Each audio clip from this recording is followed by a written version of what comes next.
Do the pros outweigh the cons working as an account executive in software sales? Based on my 4 years of software sales experience, promoting my way up to the same company from a sales development rep to a senior account executive, I have compiled a list of what I believe to be the 3 best pros and the 3 worst cons working as an account executive in software sales. One of you watching this video right now is going to win the dollar amount that we spend on this wheel of tech right behind me. In order to be eligible to win, you must like the video now, comment the money emoji down below. Any of the emojis will count. And of course, make sure you're subscribed to the channel as well. Looking forward to Venmoing one of you, and I'll shout you out in the next video with proof of the Venmo. Pro number 1 is the autonomy. I like to think of myself as a hunter. Sales is a contact sport. You need to go out of your way to set up meetings to generate revenue so that you can get paid. Imagine if you're a hunter, you don't want to be forced to go to one location where you don't think there may be any deer. You want to be able to go where you want in the forest, pull the trigger, go kill the animal, go generate the revenue so that you can make the money.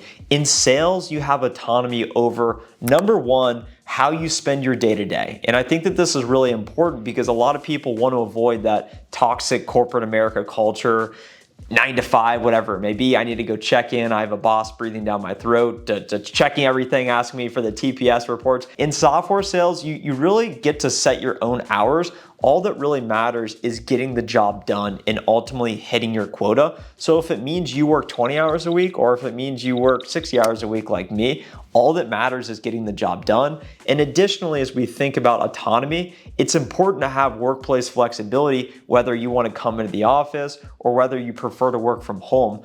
Oftentimes working in software sales, progressive technology companies, in order to attract the best talent, they need to offer flexible workplaces and hybrid work schedules so that you can work from home, you can come to the office, or you can do the best of both worlds. And I think that that's what a lot of people are looking for in a role. And absolutely that's something that's provided in most roles as an account executive. Pro number 2 is the income earning potential. The way I like to think about it is that the amount of money you actually make is directly correlated with your work ethic and how much you care. The better you perform, the more money you're gonna make in the form of commissions.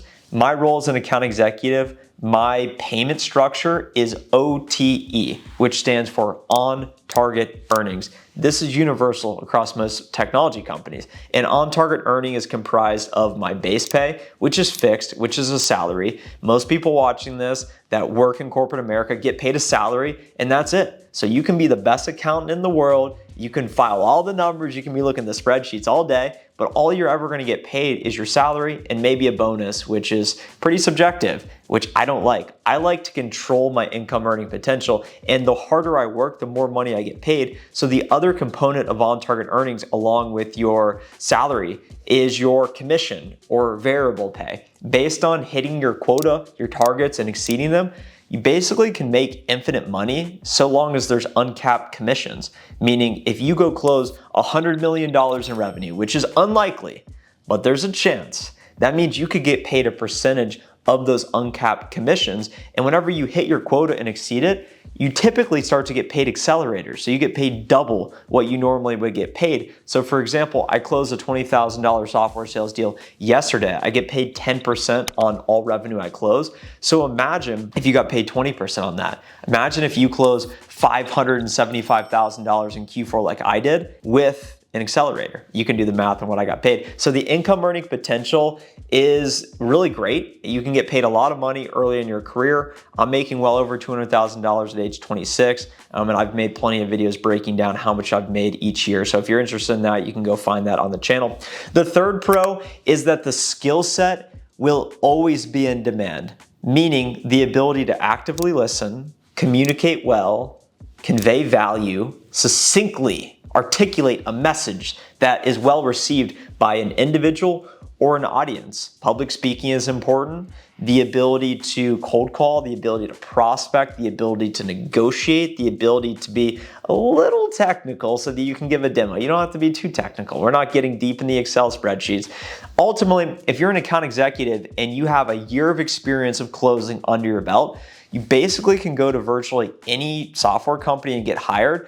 And you could actually translate that to almost any other industry or sales job as well. Being able to sell is a skill that's been in demand for millions of years. And if I were to bet on it being around 100 years from now, it absolutely will be around. A lot of jobs are going to get displaced, and being a competent salesperson will always be in demand because all companies have a top line.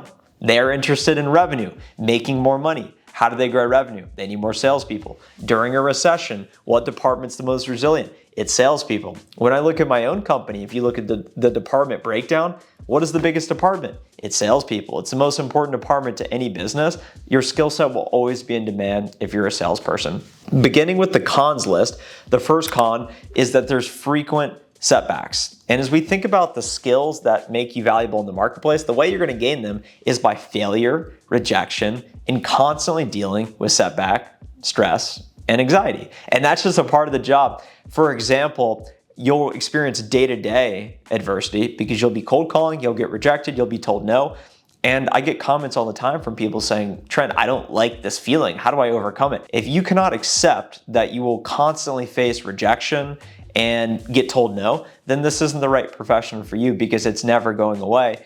And additionally, what I believe to be the worst part about setbacks is when you are working deal cycles, there's so much uncertainty around, one, are we going to be the vendor of choice? Do they actually want us? Number two, once they say they want us, are we going to actually be able to get the deal done and then sign the contract? There's legal, there's procurement processes, there's all sort of vendor management processes that these organizations just dump on your lap, which constantly leads you to feel uncertain about the future, which creates anxiety. And a lot of people don't like that feeling. I don't like that feeling. But if you think about it, if we were certain about the future all the time, then life would be really boring. So it's good to have uncertainty, but in sales, you will constantly be in a state of hyper uncertainty because you always have this number, this quota over top of your head. You can be in accounting and you can be average, you can just get by, you can show up and do whatever. In sales, you will be exposed if you do not do the work because you will be very far off from your quota. And if you're far enough off from your quota for a long enough period of time, you'll get fired. Your performance is really important, and that's why a lot of reps get stressed out about it. Con number two is that nothing is consistently given. Everything is earned. In sales, you can get lucky. You can receive an inbound meeting, meaning a customer or prospect reaches out to your company and says, yeah, I'm interested in buying, and it gets put on your lap, and then you win an easy deal. Everyone gets those from time to time, but they are never consistently given. You must constantly be in hunter mode. You must constantly be going out into the jungle with danger at every turn, accepting that you're gonna face rejection and go make things happen. And that's what I love about sales. Some salespeople say, I wanna get into leadership so my quota goes away. Oh, sales isn't for me, I'm gonna get into another profession. Sales success is 100% contingent on your mindset. It's all about identifying what are the actions I can take to be successful. It becomes an execution game. Either you decide to take the actions or you don't. And I think that it's a noble way to go about making money because it's pure in my opinion. And it's your ability to go out and make things happen is what's going to create success for your life, your family's life. And by setting that standard, you have the opportunity to change your life for the better. So that is a con because it requires a lot of hard work. But if you're willing to work, it actually can be a pro. And the third and final con is that much of your success, and let me preface it by saying, I rarely attribute my success to anything other than what I can control. So I believe that I take responsibility for everything and I will never attribute failure to outside factors.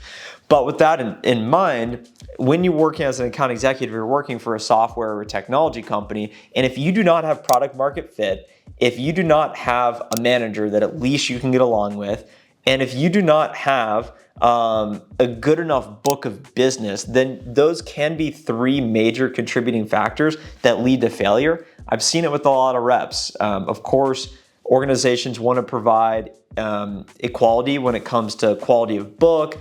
Some managers are better than others. Maybe you're working for a startup, there's no product market fit. If if two of these three boxes aren't at least checked to good enough, then you may have a tough time. And that's just the reality of sales, is not everything is going to be going your way all the time. And luckily, we do have something that's going to go your way. I'm going to spin the wheel of technology right now. Let's go. What are we going to land on? What's the wheel going to go to? What's the wheel going to go to? What's the wheel going to go to? It's taking way longer than I thought it's gonna take. Okay, are we gonna get 50 or 25? Okay. Okay, we got $50. That's an exciting Venmo coming to one of you. Make sure you've liked the video, you've commented the money emoji down below, and of course, you gotta be subscribed to the channel. I will be checking all those things before I send the Venmo.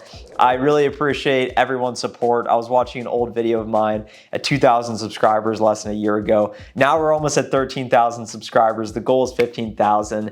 And I'm so excited to bring new videos to you guys 3 days a week, Monday, Wednesday, Friday. I'm such a believer in software sales technology, and I know many of you who watch this channel are equally as driven, motivated, and enjoy being part of this community. So I appreciate you. Thank you for watching, and I look forward to paying one of you $50 in the coming days. Have a great rest of your day. Talk soon. Bye.